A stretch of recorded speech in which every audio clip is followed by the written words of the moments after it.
So last lecture we focused on the pressure-volume phase relationships. So volume was on the x-axis, pressure was on the y-axis. This time we're going to take out the volume axis and put in the temperature axis. So we're going to look at the phase diagrams from a different angle. And so now we'll have pressure plotted versus temperature. So last time we talked about PV, and we were sort of walking through the different phase diagrams. I like this one here. Just to review the PV phase diagram, you have these different paths you can take through the phase diagram. And let's talk about what happens if we pick this pressure point right here. Let's take path A. So right here we're in a solid, okay? We start expanding the volume but maintaining the pressure. So what's going to happen when we're expanding the volume and maintaining the pressure? We must also be increasing the temperature. And so eventually we reach that melting point for the solid, and we reach this zone right here where it's the solid and the liquid in equilibrium. This would be the volume of the solid, this would be the molar volume of the liquid.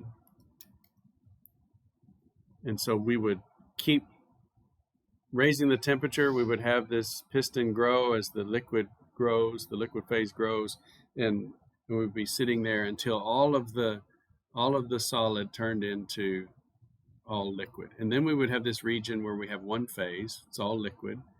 And then when we hit this point, we're starting to boil the solution. So as we raise the temperature, expand the volume, keeping the pressure the same, we would have this equilibrium between the liquid and the gas. And then at this point, we would be all gas. And once we go past that point, it's just gas that we're heating up, and it's getting larger. So you should be able to walk through any path. Let's do one that's vertical. So here, we're on this isocore. So this is, again, remember your terms, isobar.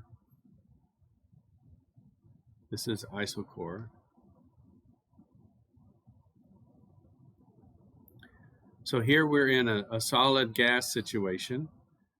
So we start to raise the temperature, and we keep the volume steady, and the gas starts to create a liquid. So we have a liquid phase, a solid phase, and a gas phase until all the solid is gone, and then we just have the liquid and gas together. And so the liquid is turning more and more to gas because we keep heating it up. And at this point, all of the liquid is gone and we just have gas. Did you kind of follow that through the phase diagram? That's the thing that I want y'all to ask questions about. If there's anything about these diagrams that you didn't understand, raise your hand, because we get to the test and I expect you to know, like describe the what's happening, say, in this spot. So if I put a letter right here, I said, where's the region in this phase diagram where solid and gas are in equilibrium with each other? You need to be able to know what region that is. So down here it says solid and gas, but of course those words won't be there on the test. Okay. And if I put a B here, this is the liquid gas equilibrium region. Okay. Or they call it VLE, vapor liquid equilibrium. Okay. And then out here you see this is all gas. So you should be able to drop in any place in this phase diagram and know where you are. It's a totally different map.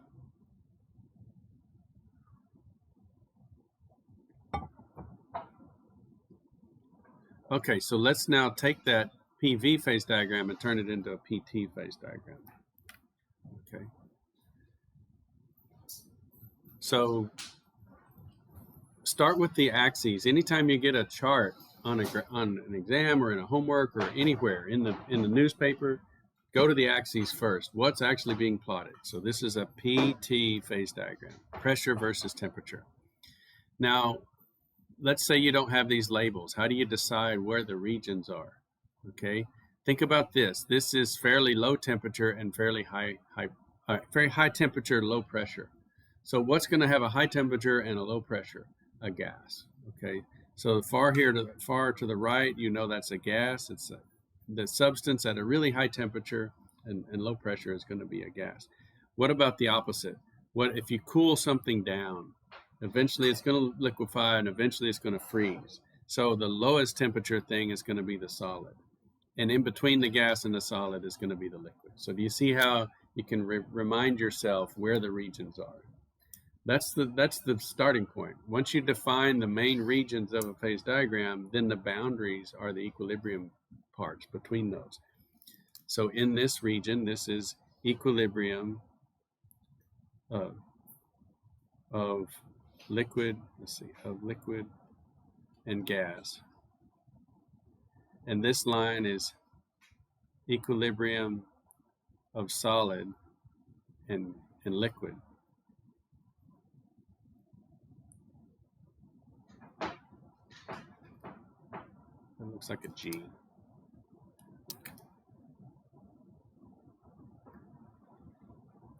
And this one is equilibrium of solid and gas.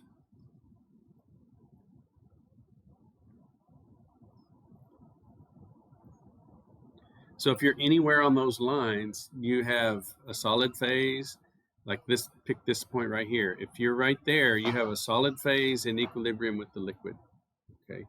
That's a function of temperature. Let's say we pick 1 atmosphere. Then this is the melting point at 1 atmosphere, and this is the boiling point at 1 atmosphere. So that would be the normal boiling point. If we pick any line through this chart, you should be able to describe what happens. So if we go along A, we start in the solid, and we warm it up, the volume expands, but we don't see the volume on this chart, we only see the temperature. So we're warming up the solid, eventually it melts, and the temperature pauses there until all the solid's gone. Right, that's your experience. You have a particular melting point for a solid. The temperature stops there until all the solid is gone and it's all liquid. And then you move through the liquid region, and then the temperature pauses at the boiling point. And that's what we talked about, how you can boil water in a paper cup, because the paper stays at the temperature of the boiling water until all the water's gone, and then the paper burns. Okay, so we pause here at that temperature, and you say, well, how can that be? Well, we're going to raise the temperature of the liquid with the heat capacity of the liquid. So a certain number of joules changes the temperature. So joules per Kelvin, right? So we heat that liquid up, but when we get to the boiling point, the joules that we put in are going right into evaporating the liquid. And you can see this on the stove. If you get water boiling on the stove, you have the pot on the burner, as soon as you remove the pot, the bubbles go away. It quits boiling because you're not putting joules in anymore. You put it back down, it starts boiling immediately because it's at the boiling temperature. But if you put joules in, those joules go right into the vapor. They're just ripping the molecules out of the liquid phase and sending them out into the vapor phase. So you can definitely see joules in, vapor out at that temperature. Okay. If you were to contain all of that gas and now there's no more liquid left, you could still heat the gas and just make a really hot, superheated steam. So that would be path A in this diagram. What about path B? Well, here we're below the triple point. If you're below the triple point, you can't have a liquid phase. Okay. At the triple point, you have all three phases in equilibrium. Okay. Below that, you have solid gas equilibrium. So we're warming the solid, and we get to this point, and it's in equilibrium with the gas. So molecules are leaving the solid and going into the gas. And if you add joules to the solid, it just goes right into gas leaving the solid. This is what we see. It's called sublimation. And that's what we see with dry ice at room temperature, okay, in 1 atmosphere. So it doesn't have a liquid phase. It doesn't melt. It sublimes. So the gas is just coming right off the solid. Now, if we were to sort of follow this path along these equilibrium lines, this would be solid gas at equilibrium. If we heat it to the triple point, we would form a liquid phase, and we would pause there until all of the solid is gone, and then we would start along the liquid vapor equilibrium, and then we might actually leave that vapor-liquid equilibrium and have only vapor. So all three of these paths are the same paths shown on the previous slide here.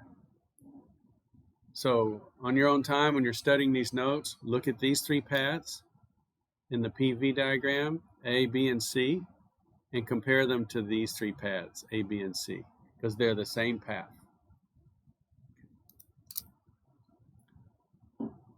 And then D would be if we start at like a high pressure and we start dropping the pressure, the solid will eventually melt, and then the liquid will eventually evaporate, and we would have a low pressure gas at that temperature. So let's talk a little bit about these phase diagrams and the phase rule. So this idea of the phase rule is something that helps us to determine what's allowed in phase diagrams. Okay, and so we have these degrees of freedom, right, and number of phases. If we have a single component phase diagram, so C equals 1, and so for water, we have this single component phase diagram.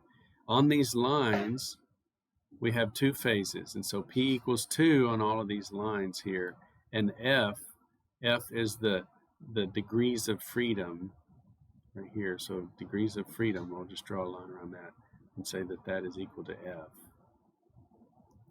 And what does that mean? Well, it's the number of independent variables. So if I want to stay on this line, if I change the temperature, I have no freedom in changing the pressure independently if I want to stay on that line. In other words, this line defines the pressure-temperature relationship. So if I'm on that line, I've lost a degree of freedom. The pressure is determined by the temperature.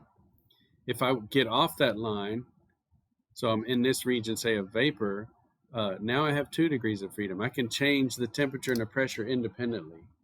So it's like I have 2 knobs. If I want to stay on that line, though, I only have 1 knob. I can turn the temperature and pressure will follow the line.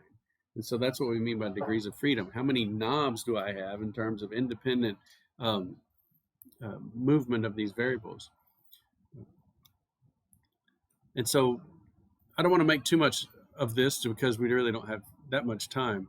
But this phase rule has one important aspect in building these phase diagrams, and I'll show it right here. So here's just a generic phase diagram. We sort of run out of English characters sometimes, and so we use Greek characters. And so this is phase alpha, this is phase beta, phase gamma, epsilon, delta. And we might be collecting data here where we have collected some data points along here, and some data points along here, and some data points along here. And so we extrapolate all 3 of those lines, and we see an intersection, and that's called a triple point.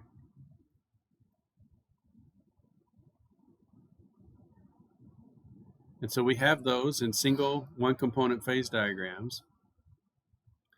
But when we get over here, it looks like we have data coming down here, data coming this way, data curving along here, and data curving along here, where it looks like we might have a quadruple point, where we have 4 phases in equilibrium. But from the phase rule, we know that that's forbidden for one component. And so we will not have a quadruple point. What we will probably have is some unexpected turn in one of these lines. And so this tells us to look for something like this, where this line actually may turn, and we have a triple point here and a triple point there. So that's one of the uses of the phase rule. It's not super important, but it's sort of important for you guys to understand when we're constructing these diagrams, there are certain limitations. We can't just have 50 phases all in equilibrium. Okay. So let's look at some experimental phase diagrams. These are all PT phase diagrams. This one is for water. And you can see the temperatures that we have here.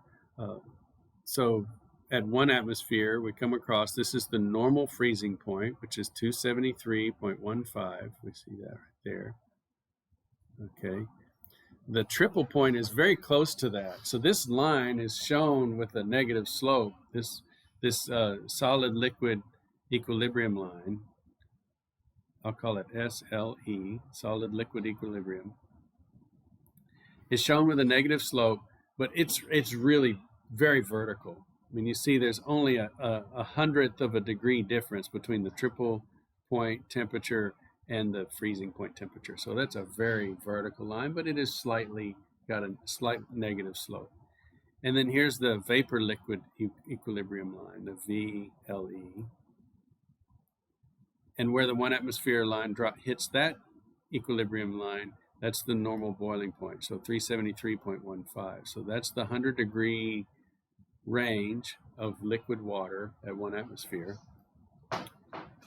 And we have steam. So these are all very familiar numbers. This is the phase diagram for water from really low pressure up to 2 atmospheres. But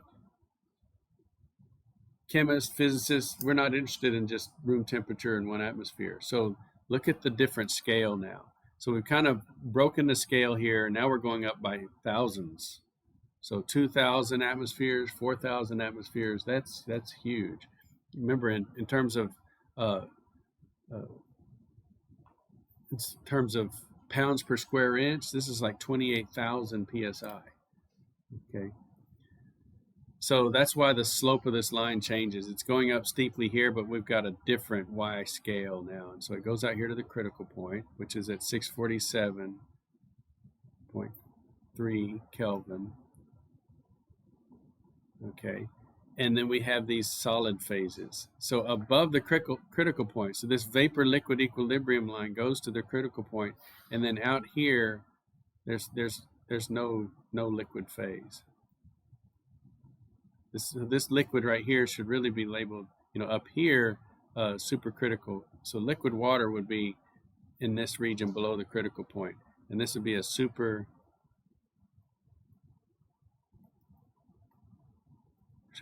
fluid. It's above the critical point, below the critical volume, and high pressure. Okay, let's look at the solid phases. And so we have ice 1 here. That's the ice that you and I are familiar with. But if you put it under pressure, you might be able to get it to change phase. And so there are solid phases of ice, more than just one solid phase. So we have ice 2 here. And then we have this phase, ice 3. And we have ice 5 and ice 6. So we have those different phases of ice. Do you notice anything strange about that? One, it's weird, right? You have multiple solid phases, and it's a function of temperature. So if you start pressing on a solid, you might get the molecules to rearrange into a place that takes up less volume. So that's what's happening with these phases. You're squeezing it into a different crystal structure. Okay, does that make sense? That it relaxes some. You put pressure on it, 2,000 atmospheres, and it swaps into a different structure. Okay. So that's what's going on with this. But there's no ice 4. Isn't that weird? And so once again, it's the same thing as like the 0th law of thermodynamics. Once you establish a numbering system in the literature, and then you find out that that numbering system has a problem, you don't go try to change the numbers. You just correct the problem. So ice 4 turned out to be the same as, I think it's ice 5. And so then they published an addendum, took ice 4 out, but they left the properties of ice 5 as ice 5 and ice 6 as ice 6, because we don't want to have the literature say, well, before 1968, this was ice 4, but now we know that's really ice 5 after 1968, and ice 5 is now ice 6 and ice 6 or whatever, so you don't want to have these time points where the terminology changes. You can have something come into existence and go out of existence. That's easier to keep track of. But to start changing the numbering systems, that's really frowned upon in science. And so we just ignore ice 4's missing place on the phase diagram, and we have ice 5 and ice 6. It's also a little strange that if you extrapolate this line here, going higher and higher in terms of temperature, it's technically possible to have solid ice above the boiling temperature of water. It's like, wait a second, what? How could you have a solid ice above 100 C? Well, it depends on what pressure you have. If you have a high enough pressure that's holding that ice as solid, it could be at a high temperature, but you've contained it. Okay, so it's kind of weird. You'd have to have extremely high pressures to maintain that solid ice. Again, here we are at 8,000 psi, and it's still just slightly above, room temperature would we have solid ice, even at that high pressure. Here's the experimental phase diagram for CO2. So notice 1 atmosphere here. We have no liquid phase because we're below the triple point. So anything below 5.11 atmospheres, you won't have a liquid phase of CO2. Okay. This little line doesn't quite hit the equilibrium line, right? So that's kind of a problem in the text. It should hit this point and come straight down. Okay, so that would be the sublimation temperature.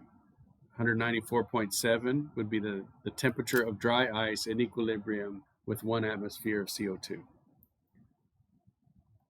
What if we let the dry ice come to equilibrium at 298? So we're going to put, let's say, dry ice into a container.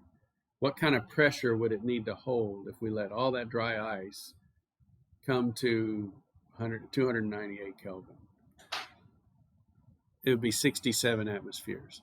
So whatever container you want to put that in better be strong enough to withstand 67 atmospheres. I had a professor that was really crazy when I was in graduate school. He was a theoretical chemist, and he taught freshmen occasionally, and he wanted to do demonstrations. Well, he was a theoretical chemist, so his lab skills were terrible.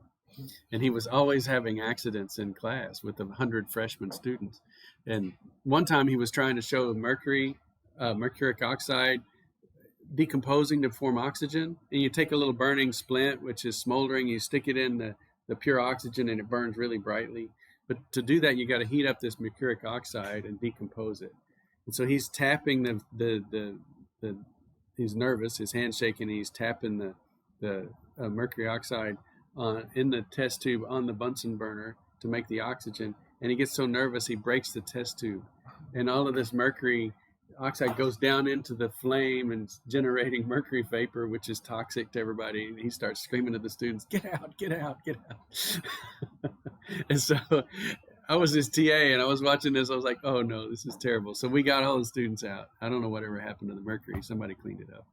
But the other thing was he was going to show the triple point of CO2. He wanted to show liquid CO2 in a tube. So he asked the machine shop to make him a really thick acrylic cylinder. It had like a 1/2 inch thick wall. It should maybe hold 67 atmospheres. He was banking on that. And so he put dry ice in this and then screwed in the top and sealed up this container, and the pressure is rising and rising. What he didn't plan on was the cold temperature of the CO2 weakening the acrylic down at the bottom where it was touching. Like, it probably would have held the pressure up to 67 atmospheres, but the coldness of the CO2 made the polymer brittle. And so he's showing the students, and he's doing this or whatever, and the bottom part of the acrylic cylinder starts cracking. And you see these cracks forming. And of course, then again, he's like, get out, because he's got a bomb, essentially, that he's made in class. And so we got the students out, and he stuck it under the desk, and it held, actually. But it was too dangerous to have the students be in there. So they had to unscrew it, and then the pressure was released, and everything was okay. But anyway, so you would have to have a pretty strong vessel to hold dry ice at room temperature. That's the take-home lesson. But notice this line here. This positive slope is normal.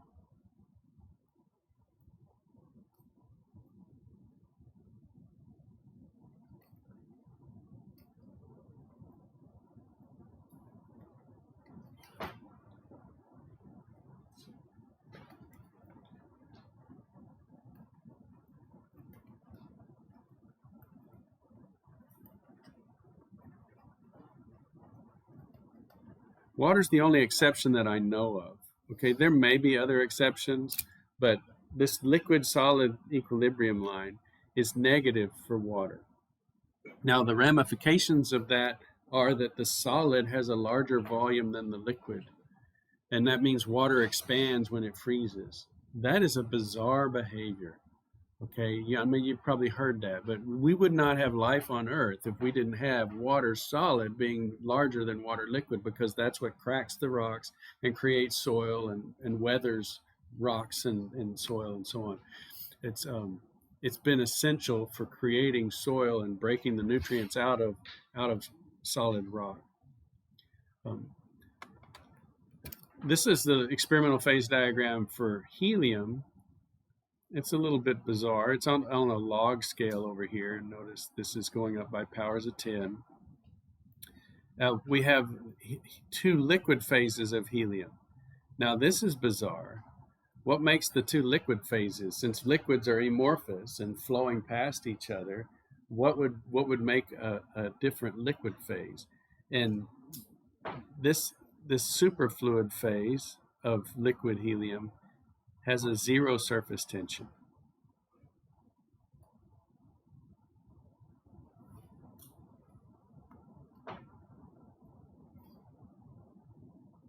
So it costs no energy penalty to make new surface. That's the thing that keeps water on the inside of a beaker, that and gravity. Okay, so if we were to put water in a glass container, the water is attracted to the silicon oxide, and you see the meniscus, you see the shape of the water, and if water had no surface tension, the meniscus would just go right up the side of the glass, and so that. And if you didn't have gravity really to worry about, water would not be containable in a beaker. So if this is a beaker, a superfluid of water would look like this in a beaker. So in the space station, if they tried to fill a glass beaker with water, that's what would happen.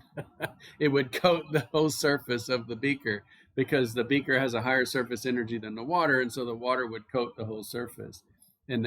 But the reason it doesn't do that is because the surface tension is too high. So water starts to coat the beaker, and eventually it costs more to create more surface than it gets by coating the beaker. So helium superfluid would do a similar thing. Now here are the two solid phases.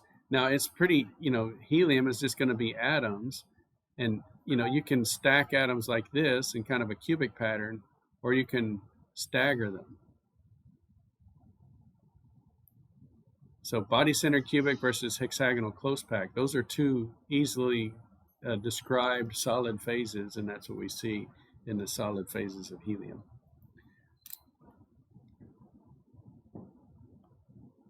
Now let's put it all together. This is the most exciting plot in this whole section of the course. Okay, so what do we see on the left? We see over there the pressure temperature phase diagram, the PT phase diagram. And over here on the right, we see the PV phase diagram. Okay. And here in the middle, we see all three put together, the PV and T.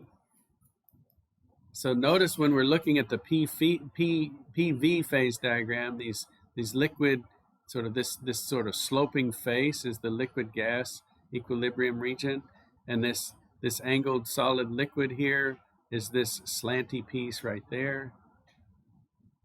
And then we have all of these curved regions where it's pure solid, pure liquid, pure gas here. So that's what you're looking at when you're looking over here on the PT phase diagram. Let's focus on this solid liquid one. You see that line, that diagonal line is really this diagonal face. Well, why is it a face on the PV side? Well, because the liquid has a bigger volume than the solid. And so if I'm plotting the volume axis, I've got the solid volume and the liquid volume.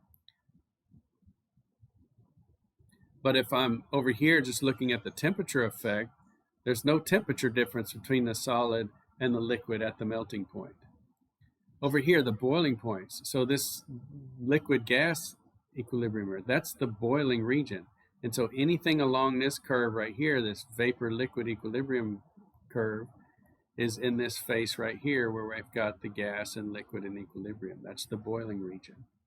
And on the volume, you've got the volume of the gas and the volume of the liquid, which are incredibly different. That's why that face is really wide. Okay. And so hopefully this 3D plot makes sense to you. And you can walk through any one of these paths. And so remember I was talking about walking through the paths in the phase diagrams. You know, we could start at A here. And when we heat it up, we're moving to B, so we're just making a hot solid. And we get to this point and it starts to melt. And the liquid is a larger volume than the gas. I mean, larger volume than the solid. And so it sits at that temperature until it all melts. And then we start heating the liquid. We get here, it's boiling. The volume of the gas is larger than the volume of the liquid. So we're starting to transition over to this volume. Once all the liquid is gone, we're way over here on this side, and then we start heating it up. And so we're just heating up the gas. So can you walk through any path in these phase diagrams? That's the question. And so when you're studying, that's what you're doing. If just get a notebook page out and go along every one of these lines and describe what's happening as if you're taking a journey on the map. This is your map. This is like you want to go vacation in Colorado and you get a picture of the mountain and you want to walk, this trail and that trail and describe what you see. This is what you want to do with these phase diagrams. Okay. Now, sometimes you just have a map that has two dimensions, the PT dimension or the PV dimension, or sometimes you have the whole 3D model. And so you just need to be comfortable with phase diagrams that way. Okay. If you zoom in here, we see something familiar. These are isotherms, because you see T4, that's a single temperature, so that blue curve is all T4. This is TC, it happens to be the critical temperature, so that curve is the critical temperature. And then these steeper descent lines are adiabats.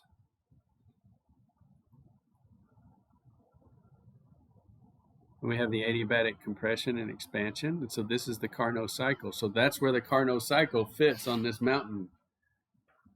So we're way over on the gas phase. We're only using the gas expansion and compression, and so those are the Carnot cycle, A, B, C, and D. So that's how the PT and PV phase diagrams are related to each other. Okay. So that's a good place to stop.